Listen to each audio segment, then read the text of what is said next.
নীলফামারীর ডিমলা উপজেলা উত্তর ছাতনাই কেরামতি আলিম মাদ্রাসা কর্তৃক আয়োজিত আলিম প্রথম বর্ষের নবীন বরণ ও অভিভাবক সমাবেশ অনুষ্ঠিত হয়েছে।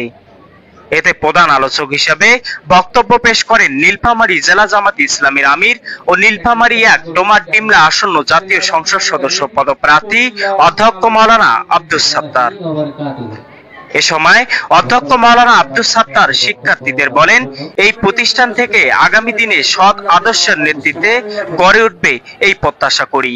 ছাত্রদের হতে হবে নিষ্ঠবান, সৎ ও শ্রদ্ধাশীল।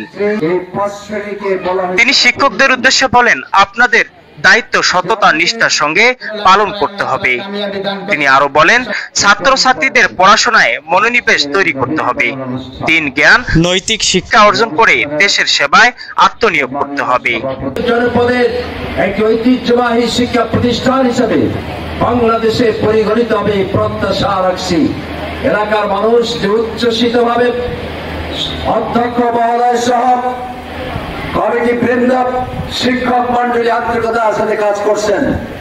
আমরা দৃঢ়ভাবে বিশ্বাস করি ইনশাআল্লাহ আপনারা উদ্দেশ্য লক্ষ্য আপনাদের হাসিল হবে। অসংখ্য ছাত্রছাত্রী, প্রায় ১৩০০ ছাত্রছাত্রী এই শিক্ষা প্রতিষ্ঠানে পড়াশোনা করছে। ঘর দরজার অভাবে অনেক সময় গাছের তলায় বৃষ্টির দিনেও বই পুস্তক ভিজে যায়, ক্লাস নিতে অসুবিধা হয়।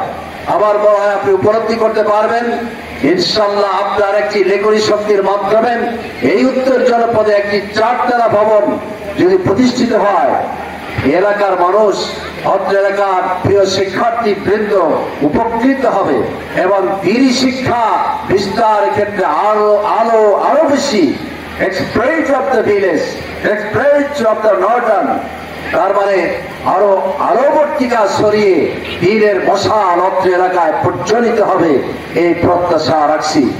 পরে অধ্যক্ষ মাওলানা আব্দুস সাত্তারের হাতে কেস তুলে দেন অত্র প্রতিষ্ঠানের অধ্যক্ষ মামুনুর রশিদ ও ডিমলা উপজেলা জামাত ইসলামীর আমির অধ্যাপক মাওলানা মজিবুর রহমান। অনুষ্ঠান শেষে সাম্প্রতিক ছাত্র জনতার গণ অভ্যুত্থানের শহীদের আত্মার মাগফিরাত কামনা করে দোয়া করা হয়।